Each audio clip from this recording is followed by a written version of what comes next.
الحمد لله رب العالمين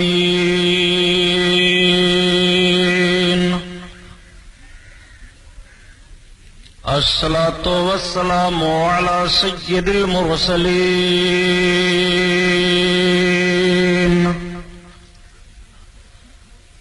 وعلى آله الطاهرين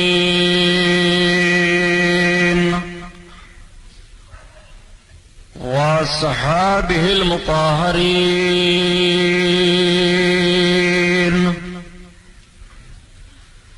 وابنه الغوث العظم الجيلاني محي الدين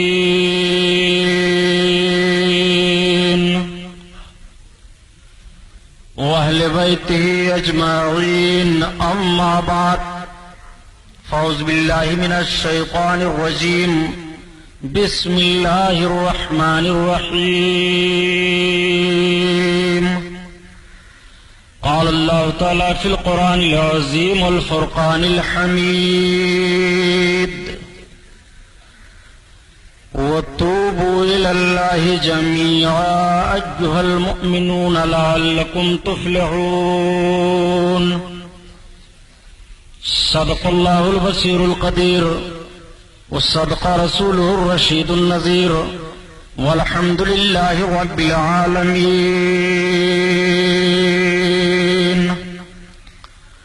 لائق صد وقار محبوب پروردگار دونوں عالم کے مالک و مختار حضور محمد الرسول اللہ صلی اللہ تعالی علیہ وسلم کے دربار پرانوار میں درود شریف کا نذرانہ پیش فرمائیں. پڑھیے بلند آواز سے. اللہم صلی علی سیدنا مولانا محمد معدن الجود والکرم وعلی آلہ وبارک وسلم صلاۃ و سلام علیک یا رسول اللہ صلی اللہ تعالی علیہ وسلم کی شان سے حسان بولے سبحان اللہ. خدائے حامل قرآن بولے سبحان اللہ. غلام موتی ایمان بولے. وہ نقطہ رس دقیقہ دان بولے. ادب کا مطلع تابان بولے. وَأَحْسَنُ مِنْكَ لَمْ تَرَقَّتُ عَيْنِي وَأَجْمَلُ مِنْكَ لَمْ تَلِدِ النِّسَاءُ خُلِقْتَ مُبَرَّأً مِنْ كُلِّ عَيْبٍ كَأَنَّكَ قَدْ خُلِقْتَ كَمَا تَشَاءُ. ہزار بار بشویم دہن سے مشک و گلاب ہنوز نام تو گفتن کمال بے ادبیس. حضرات آج میں نے اپنے بیان کو توبہ پر رکھا ہے. اللہ تعالیٰ نے قرآن عظیم میں ارشاد فرمایا وَتُوبُوا إِلَى اللَّهِ جَمِيعًا أَيُّهَا الْمُؤْمِنُونَ لَعَلَّكُمْ تُفْلِحُونَ. اور تم سب کے سب مکمل طور پر توبہ کرو اے مومنو تاکہ فلاح پاؤ. اللہ تعالیٰ نے فلاح پانے کا ذریعہ کامیابی کا ذریعہ اپنے بندوں کے تعلق سے جو ارشاد فرمایا قرآن عظیم کی دوسری آیت کریمہ ہے جس کا مفہوم میں عرض کر رہا ہوں. رب تعالیٰ کا فرمان ہے اے میرے بندو اپنے گناہوں سے توبہ کرو اور مجھ پر ایمان لاؤ. جو اپنے گناہوں سے توبہ کر کے مجھ پر ایمان لائے اور عمل صالح کیے رب تعالیٰ فرماتا ہے وہ ہمیشہ جنت میں رہیں گے. اور جنہوں نے ایمان قبول نہ کیا اور عمل صالح کے قریب نہیں گئے وہ ہمیشہ ہمیشہ جہنم میں رہیں گے. رب تعالیٰ ارشاد فرماتا ہے إِلَّا الَّذِينَ آمَنُوا وَعَمِلُوا الصَّالِحَاتِ فَلَهُمْ أَجْرٌ غَيْرُ مَمْنُونٍ. بے شک جو ایمان لائے اور عمل صالح کیے ان کے لیے بے شمار اجر ہے. رب تعالیٰ کا ارشاد قرآن عظیم میں ہے وَمَن يَعْمَلْ مِثْقَالَ ذَرَّةٍ خَيْرًا يَرَهُ وَمَن يَعْمَلْ مِثْقَالَ ذَرَّةٍ شَرًّا يَرَهُ.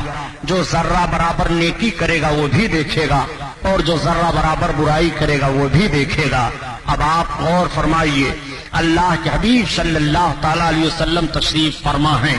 انجمن لگی ہوئی ہے صحابہ بیٹھے ہوئے ہیں عمل صالح کی بات چل رہی ہے. آقا کریم صلی اللہ علیہ وسلم ارشاد فرماتے ہیں سنو توبہ کا دروازہ جب تک پچھم سے سورج نہیں نکلے گا تب تک کھلا ہوا ہے. ایک بندہ گناہ کرتا ہے اور توبہ کرتا ہے پھر گناہ کرتا ہے پھر توبہ کرتا ہے پھر گناہ کرتا ہے پھر توبہ کرتا ہے. اللہ تعالیٰ اس کی توبہ کو قبول فرماتا ہے اور ارشاد فرماتا ہے میرے فرشتوں دیکھو اس میرے بندے نے گناہ کیا پھر توبہ کیا پھر گناہ کیا پھر توبہ کیا پھر گناہ کیا پھر توبہ کیا. یہ اس امید پر توبہ کرتا جاتا ہے کہ میں غفور الرحیم ہوں میں اس کے گناہوں کو معاف کرنے والا ہوں. تو میرے فرشتوں گواہ ہو جاؤ میں نے اس کی خطا کو معاف کر دیا، اور پھر اللہ تعالیٰ اس کی توبہ کو قبول فرما لیتا ہے، اس سے گناہ کرنے کی توفیق چھین لی جاتی ہے۔ یہی وجہ ہے علماء تشریح فرماتے ہیں کہ اگر کسی کو یہ پتہ لگانا ہو کہ میری توبہ قبول ہوئی کہ نہیں، میں نے اپنی غلطی پر توبہ کی اور رب تعالیٰ کی بارگاہ میں میری توبہ قبول کی گئی کہ نہیں، تو وہ اندازہ لگا لے کہ جن گناہوں سے وہ توبہ کر رہا ہے، اگر ان گناہوں کو پھر وہ نہیں کر رہا ہے اور ان کے قریب نہیں جا رہا ہے، تو یقین اور امید رکھے کہ اللہ تعالیٰ نے اس کی توبہ کو قبول فرما لیا۔ جب بندہ رب کی بارگاہ میں آنسو بہاتا ہے اور ندامت کے آنسو اس کے گرتے ہیں، تو یاد رکھو مومنو، ندامت کے آنسو رب کی بارگاہ میں بڑے قیمتی ہیں۔ ڈاکٹر اقبال نے بہت اچھے انداز سے کہا کہ موتی سمجھ کے شان قریبی نے چن لیے قطرے جو گرے تھے عرق انفعال کے۔ ندامت کا ایک آنسو اگر گرتا ہے تو نجات کا ذریعہ وہ بن جایا کرتا ہے۔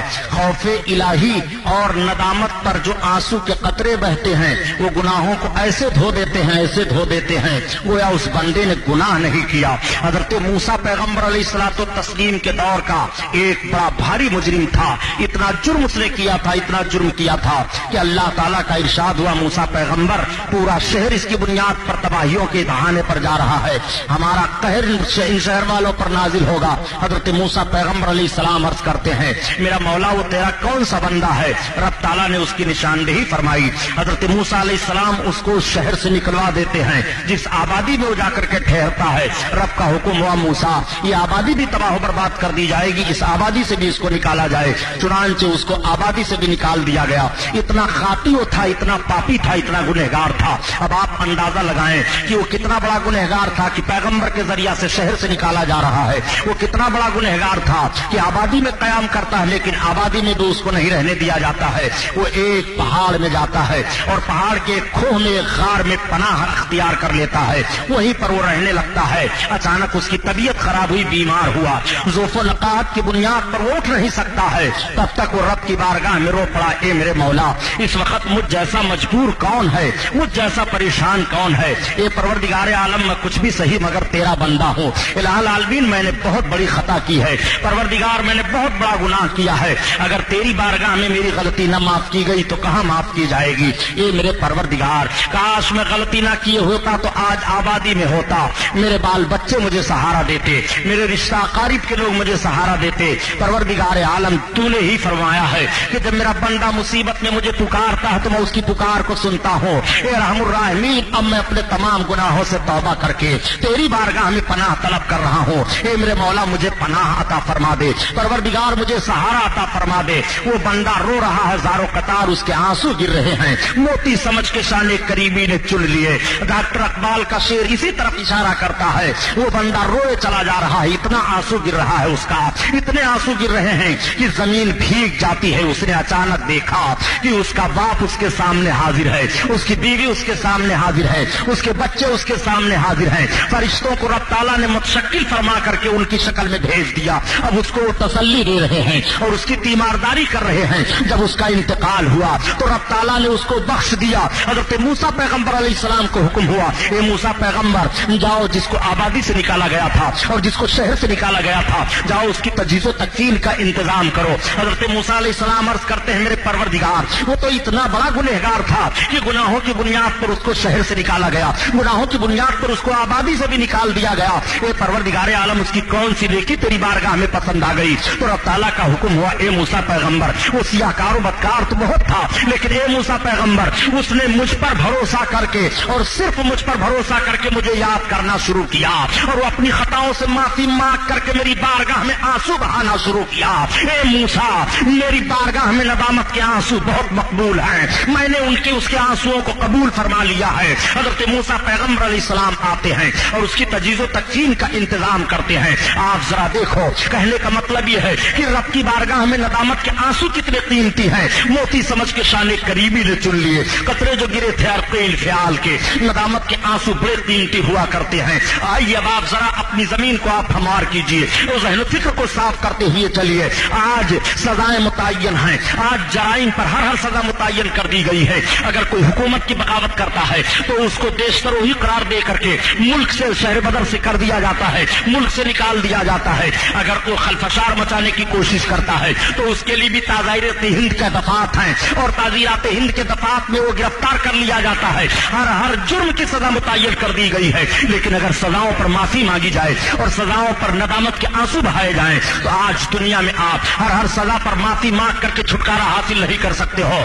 لیکن آؤ دیکھو, یہ رب کی بارگاہ ہے, رب کی بارگاہ میں تم معافی مانگو, رب تمہیں معاف فرما رہا ہے. رب کی بارگاہ میں توبہ کرو, رب تمہاری توبہ قبول فرما رہا ہے. رب کی بارگاہ میں ندامت کے آنسو بہاؤ, رب تعالیٰ تمہارے آنسوؤں کی قیمت تمہیں دے رہا ہے. رب کی بارگاہ میں رو, تمہارے رونے کی قیمت ادا ہو رہی ہے. رب کی بارگاہ میں جب بندے مومن روتا ہے تو رب کا فرمان ہے ایھا المؤمنون لعلکم تفلحون, اے ایمان والو تم فلاح پاؤ گے. تم سب کے سب مکمل رب کی طرف توبہ کرو. آئیے ذرا آپ ملاحظہ فرماتے چلیے, اللہ کے حبیب صلی اللہ تعالیٰ علیہ وسلم نے توبہ پر کتنا زور دیا ہے. یہ صحابہ کی انجمن لگی ہوئی ہے. اللہ کے حبیب صلی اللہ علیہ وسلم ارشاد فرماتے ہیں, التائب من الذنب کمن لا ذنب له, گناہوں سے توبہ کرنے والا ایسے ہی ہو جاتا ہے گویا اس نے گناہ نہیں کیا. آخر اس بات کو میرے سرکار نے کب فرمایا؟ آقا کریم صلی اللہ تعالیٰ علیہ وسلم کی ہر حدیث کسی نہ کسی موقع پر ہے. نبی اپنے امتیوں کو کوئی بھی قانون دے رہے ہیں تو ہر قانون میرے سرکار کسی نہ کسی موقع پر دے رہے ہیں. میرے سرکار نے یہ کب ارشاد فرمایا تھا کہ التائب من الذنب کمن لا ذنب له, گناہوں سے توبہ کرنے والا ایسے ہی ہو جاتا ہے گویا اس نے گناہ نہیں کیا. تو دیکھیے صحابہ کی انجمن لگی ہوئی ہے, تمام صحابہ بیٹھے ہوئے ہیں. صحابیوں کی زندگی کو مطالعہ کیجئے تو پتا چلتا ہے کہ اگر ان سے کوئی خطا واقع ہو جاتی تھی اور کوئی غلط کام واقع ہو جاتا تھا تو رب کے محبوب کی بارگاہ میں حاضر ہوا کرتے تھے, اس لیے کہ ان کے سامنے قرآن کی آیت کریمہ ہے, وَلَوْ أَنَّهُمْ إِذْ ظَلَمُوا أَنفُسَهُمْ جَاءُوكَ, اے محبوب اگر لوگ اپنی جانوں پر ظلم کریں اور تمہاری بارگاہ میں آ جائیں اور تم ان کے لیے معافی مانگو تو رب تعالیٰ بہت بڑا غفور الرحیم ہے, معاف فرمانے والا ہے. پتہ یہ چلا کہ رب تعالیٰ اپنے بندوں کی معافی کے لیے دروازہ اپنے محبوب کا بتا رہا ہے. تبھی تو اعلیٰ حضرت عظیم البرکت فرماتے ہیں کہ تمہیں معافی کا پروانہ ملے گا تو محبوب کی چوکھٹ سے ملے گا, تمہیں نجات کا پروانہ ملے گا تو محبوب کی چوکھٹ سے ملے گا. جو کچھ تم پاؤ گے محبوب کی چوکھٹ سے پاؤ گے, بخشش پاؤ گے تو محبوب کی چوکھٹ سے پاؤ گے. محبوب کی چوکھٹ کو چھوڑ کر کے تم در در پھرتے رہو, تمہیں کچھ ملنے والا نہیں ہے. اسی لیے اعلیٰ حضرت عظیم البرکت فرماتے ہیں کہ یا رسول اللہ, خلق کے حاکم ہو تم, رزق کے قاسم ہو تم, خلق کے حاکم ہو تم, رزق کے قاسم ہو تم, اور جو ملا تم سے ملا تم پہ کرو درود, جو ملا تم سے ملا تم پہ کرو درود. اللہ اکبر. آقا کریم صلی اللہ علیہ وسلم کا دروازہ بتایا جاتا ہے تو میں صحابہ کی مقدس زندگی عرض کر رہا ہوں کہ جب ان سے کوئی خطا واقع ہوتی ہے تو محبوب کی بارگاہ میں حاضر ہوتے ہیں. صحابہ کا طریقہ تو یہ ہے کہ وہ محبوب کی بارگاہ میں حاضر ہو کر اپنے جرم کو بیان کرتے ہیں, یا رسول اللہ یہ خطا مجھ سے ہوئی ہے, یا رسول اللہ یہ گناہ مجھ سے ہوا ہے, یا رسول اللہ یہ پاپ مجھ سے ہوا ہے, یا میرے سرکار ان پاپوں پر جو سزائیں اسلام کی طرف سے متعین کی گئی ہیں ان سزاؤں کو برداشت کرنے کے لیے میں تیار ہوں. آقا کریم صلی اللہ علیہ وسلم کی بارگاہ ہے انجمن سجی ہوئی ہے. تب تک ایک صحابی حضرت ماعز رضی اللہ تعالیٰ عنہ بارگاہ رسالت میں آنسو بہاتے ہوئے پہنچ جاتے ہیں. یا رسول اللہ میں بہت بڑا مجرم ہو, یا رسول اللہ میں بہت بڑا خاطی ہوں, یا رسول اللہ مجھ سے بہت بڑا پاپ ہوا ہے, یا رسول اللہ مجھ سے بہت بڑا جرم ہوا ہے. آقا کریم صلی اللہ علیہ وسلم ارشاد فرماتے ہیں بتاؤ تم سے کون سی خطا ہوئی ہے. حضرت ماعز رضی اللہ تعالیٰ عنہ رونے لگتے ہیں, یا رسول اللہ اتنا بڑا جرم ہوا ہے کہ بیان کرتے ہوئے کلیجہ منہ کو آ رہا ہے, بتاؤ تو آخر تمہارا جرم کون سا ہے. عرض کرتے ہیں یا رسول اللہ مجھ سے وہ خطا ہوئی ہے, یا رسول اللہ کی بیان کر رہا ہوں میرے سرکار. تب تک حضرت ماعز کی زبان پھر رک جاتی ہے. اللہ کے حبیب اور تمام صحابہ توجہ کیے ہوئے ہیں. آقا کریم صلی اللہ علیہ وسلم سے عرض کرتے ہیں یا رسول اللہ میرا جرم یہ ہے، یا رسول اللہ میں نے زنا کر لیا ہے۔ اتنا کہنا تھا، اللہ کے حبیب نے اپنے مقدس رخ انور کو پھیر لیا۔ حضرت ماعز رونے لگے، یا رسول اللہ میری خطا معاف کی جائے، یا رسول اللہ میں اتنا بڑا مجرم ہوں، سرکار میں آپ کی بارگاہ میں حاضر ہوا ہوں، یا رسول اللہ مجھے ہلاکت سے بچائیے اور پاک فرما دیجیے، یا رسول اللہ یہ جرم میں نے کر لیا ہے۔ اللہ کے حبیب صلی اللہ علیہ وسلم ارشاد فرماتے ہیں ذرا اس کے منہ کو سونگھو، اس نے شراب تو نہیں پی لیا ہے؟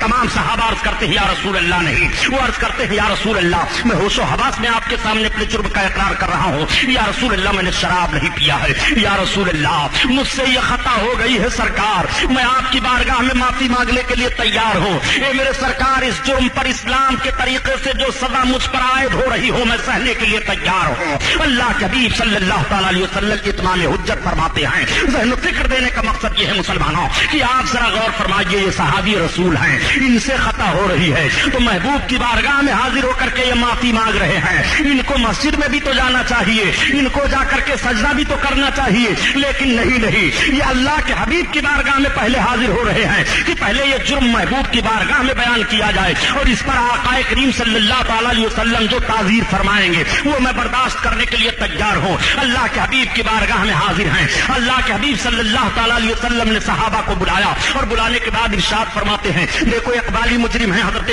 ماعز کو لے جاؤ اور سزا دو۔ اسلام میں زنا پر سزا سنگسار کرنے کے لیے حکم ہے، اس اسلام میں یہ سزا عظیم سزا دی گئی ہے۔ اگر سنگسار کا طریقہ آج بھی رائج کر دیا جائے تو یہ گناہ دنیا سے ختم ہو جائے گا۔ جب صحابہ کا دور تھا اور خلفائے راشدین کا ماحول تھا اس گناہ کے مرتکبین دکھائی نہیں دے رہے تھے۔ آج کچھ لوگ کہہ دیا کرتے ہیں کہ ساری دنیا میں ہر طرف مسلمان یہی چلاتے ہیں کہ نظام مصطفیٰ کو لاگو کیا جائے، رسول اللہ کے قانون کو لاگو کیا جائے۔ میں عرض کرتا ہوں صحیح ہے، اگر نظام مصطفیٰ کی بات کی جا رہی ہے تو بات صحیح کی جا رہی ہے۔ نبی کونین صلی اللہ علیہ وسلم کے قانون کو لاگو کر کے دیکھ لو۔ نبی کونین صلی اللہ تعالی علیہ وسلم نے جو اسلامی قوانین دستور حیات مرتب فرماتے ہوئے آپ کو دیا زندگی گزارنے کے لیے، اس پر اگر زندگی چلائی جائے تو چور کا ہاتھ کاٹا جائے گا، شرابی کو کوڑے مارے جائیں گے، زانی کو سنگسار کیا جائے گا، جھوٹ بولنے والے کو سزا دی جائے گی، بے نمازی کو قید کیا جائے گا، شراب کی بھٹیاں جلا دی جائیں گی، یہ سارے کارخانے بند کر دیے جائیں گے، گناہوں کے اڈے ختم کر دیے جائیں گے۔ میں آپ سے پوچھنا چاہتا ہوں اب بتاؤ انسان امن و شانتی سے رہے گا کہ نہیں؟ انسان اطمینان سے رہے گا کہ نہیں؟ انسان سکون سے رہے گا کہ نہیں؟ انسان پابندی سے رہے گا کہ نہیں؟ انسان مطمئن رہے گا کہ نہیں؟ آؤ ذرا دیکھو، یہ مقدس صحابہ کی جماعت ہے، حضرت ماعز رضی اللہ تعالیٰ عنہ کو لے جایا جا رہا ہے اور لے جا کر کے پہاڑی کے اوپر کھڑا کیا گیا۔ اب حضرت ماعز کو پتھر مارا جانے لگا، حضرت ماعز بھاگ رہے ہیں اور اللہ کے حبیب صلی اللہ علیہ وسلم کو پکار رہے ہیں۔ حضرت خالد بن ولید رضی اللہ تعالیٰ عنہ فرماتے ہیں جب سارے لوگ حضرت ماعز کو سنگسار کر کے واپس آئے، اللہ کے حبیب صلی اللہ علیہ وسلم نے کیفیت پوچھی، بتاؤ ماعز کو جب سنگسار کیا جانے لگا تھا تو ان کی کیفیت کیا تھی؟ حضرت خالد بن ولید عرض کرتے ہیں یا رسول اللہ ہم سب ماعز کو مار رہے تھے، ہمارے ہاتھ میں ایک ہڈی تھی اونٹ کی یا رسول اللہ، اور میں نے اس ہڈی سے اونٹ کو مارا ماعز کی کھوپڑی میں، یا رسول اللہ جیسے وہ ہڈی لگی ماعز کی کھوپڑی پھٹی، خون کا فوارہ جاری ہوا اور میری آستین پر پڑا یا رسول اللہ۔ میں پیچھے ہٹا یہ کہتے ہوئے یہ کس پاپی کا خون لگ گیا ہے؟ تب تک دوسرے صحابی نے عرض کیا یا رسول اللہ جب ماعز کو مارا جا رہا تھا تو آپ کو پکار رہے تھے، اتنا سننا ہوا کہ اللہ کے حبیب کی آنکھوں میں آنسو آ گئے، میرے سرکار رونے لگے۔ ارشاد فرماتے ہیں جب ماعز نے مجھ کو پکارا تھا تو تم لوگوں نے چھوڑ کیوں نہیں دیا؟ خدا کی قسم جب پہلا پتھر ماعز کو لگا ہے تو ماعز نے ایسی سچی توبہ کی ہے کہ پورے مدینہ والوں کے لیے ماعز کی توبہ کافی ہو گئی۔ گناہوں سے توبہ کرنے والا ایسے ہی ہو جاتا ہے گویا اس نے گناہ نہیں کیا۔ اعلی حضرت عظیم البرکت اسی طرف تو اشارہ فرماتے ہیں کہ گرچہ ہیں بے حد قصور تم غفور اور بخش دو جرم و خطا تم پہ کروڑوں درود، بخش دو جرم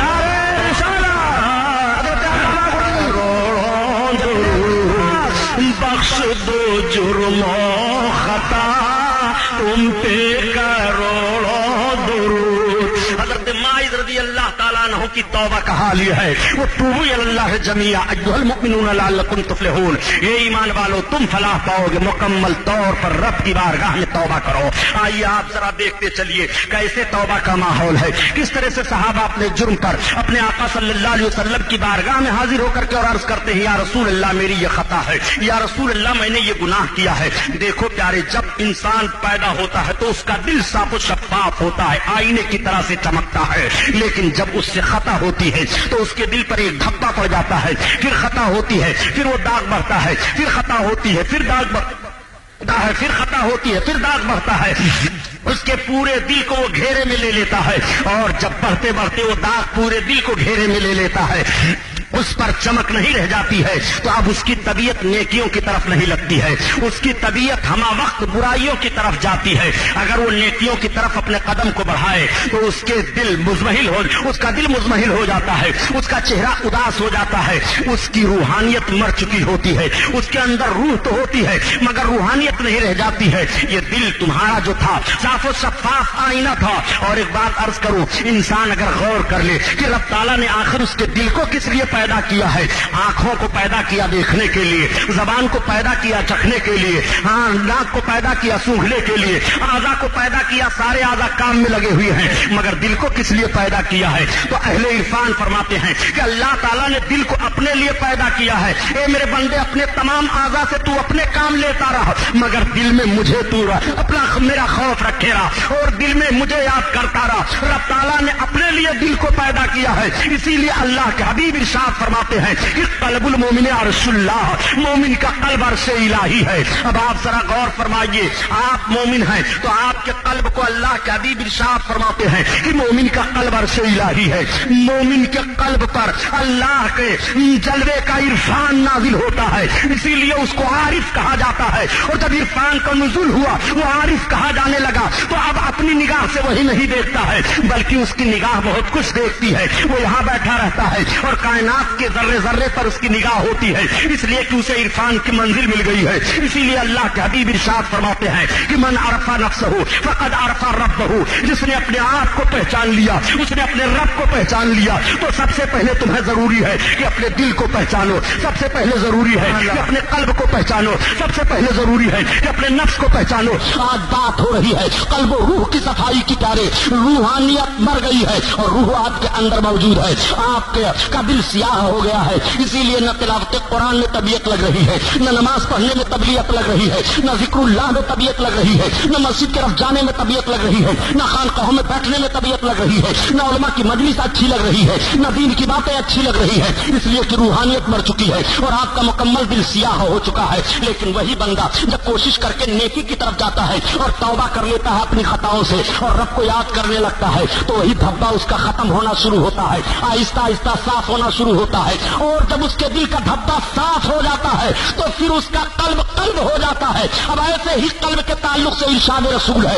کہ قلب المومن عرش اللہ، مومن کا قلب عرش الہی ہے۔ اب اس کی طبیعت اچھائیوں کی طرف مائل ہو جاتی ہے۔ اللہ کے حبیب صلی اللہ تعالیٰ علیہ وسلم کے فرمان پر غور فرمائیے، میرے آقا صلی اللہ علیہ وسلم ارشاد فرماتے ہیں کہ ایک آدمی جنتیوں کا کام کرتا ہے اور اتنا کام جنتی ہونے کا وہ کار ڈالتا ہے کہ صرف جنت اس سے ایک بالشت رہ جاتی ہے اور وہ پھر پلٹ پڑتا ہے، پھر جہنمی کام کرنے لگتا ہے اور جہنم میں چلا جاتا ہے۔ اور ایک آدمی وہ جہنمیوں کا کام کرتا ہے اور اتنا غلط کام کرتا رہتا ہے کہ ایک بالشت اس سے جہنم رہ جاتی ہے اور اس کے بعد پھر وہ پلٹ پڑتا ہے اور جنتیوں کا کام کرنے لگتا ہے اور پھر وہ جنت میں چلا جاتا ہے۔ آپ نے غور کیا وہی کیفیت ہے۔ اللہ تعالیٰ توفیق جس کو توبہ کی عطا فرما دے وہ بندہ خوش قسمت ہے۔ اللہ کے حبیب صلی اللہ علیہ وسلم کے فرمان پر غور کیجیے کہ التائبون ذنب کمن لا ذنب لہ، گناہوں سے توبہ کرنے والا ایسے ہی ہو جاتا ہے گویا اس نے گناہ نہیں کیا ہے۔ گناہ سے توبہ کرنے کی سب کو دعوت دی گئی ہے، سارے لوگ اپنی خطاؤں سے معافی مانگیں،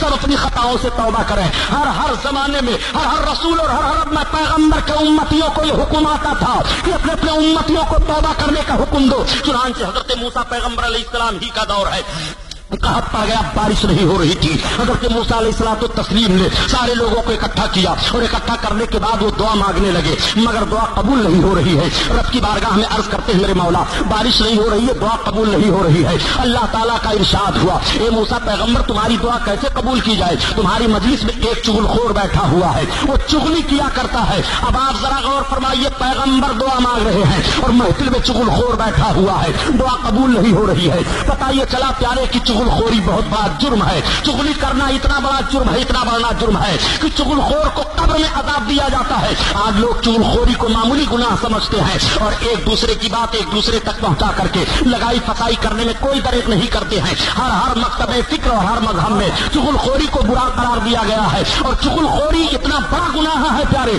کہ دنیا کا آدھا فساد چغل خوری سے ہوتا ہے۔ چغل خوری سے ملک لڑ جاتا ہے، پڑوسی سے لڑ جاتا ہے، دوست سے لڑ جاتا ہے، شوہر و بیوی میں لڑائی ہو جاتی ہے، تاجر میں لڑائی ہو جاتی ہے، اہل علم میں لڑائی ہو جاتی ہے، اہل نظر میں اختلاف ہو جاتا ہے۔ چغل خوری بہت بڑا گناہ ہے۔ اللہ کے حبیب صلی اللہ تعالیٰ علیہ وسلم نے چغل خوروں سے بچنے کے لیے اور چغل خوری سے بچنے کے لیے کتنی تاکید فرمائی ہے۔ آؤ ذرا دیکھو، اللہ کے حبیب صلی اللہ علیہ وسلم تشریف لے جا رہے ہیں۔ واقعہ سنانا مقصد نہیں ہے، کتنا گناہ پر سزا ہے وہ بتا دینا چاہتا ہوں۔ میرے سرکار تشریف لے جا رہے ہیں، صحابہ کی جماعت جا رہی ہے، تب تک سامنے دو قبریں نظر آئیں۔ اللہ کے حبیب ٹھہر جاتے ہیں، ارشاد فرماتے ہیں لاؤ کھجور کی ٹہنی لاؤ۔ کھجور کی ٹہنی لائی جاتی ہے، سرکار نے دونوں کو دو حصہ کیا اور ایک کو قبر کے ایک حصے پر رکھ دیا، دوسرے کو دوسرے حصے پر رکھ دیا۔ صحابہ سے آپ ارشاد فرماتے ہیں دیکھو میں نے ان دونوں قبر والوں کو دیکھا، ان پر سخت عذاب ہو رہا ہے مگر معمولی گناہ سے عذاب ہو رہا ہے۔ اللہ کے حبیب سے عرض کرتے صحابہ یا رسول اللہ ان پر عذاب وہ کیسے ہو رہا ہے؟ اللہ کے حبیب ارشاد فرماتے ہیں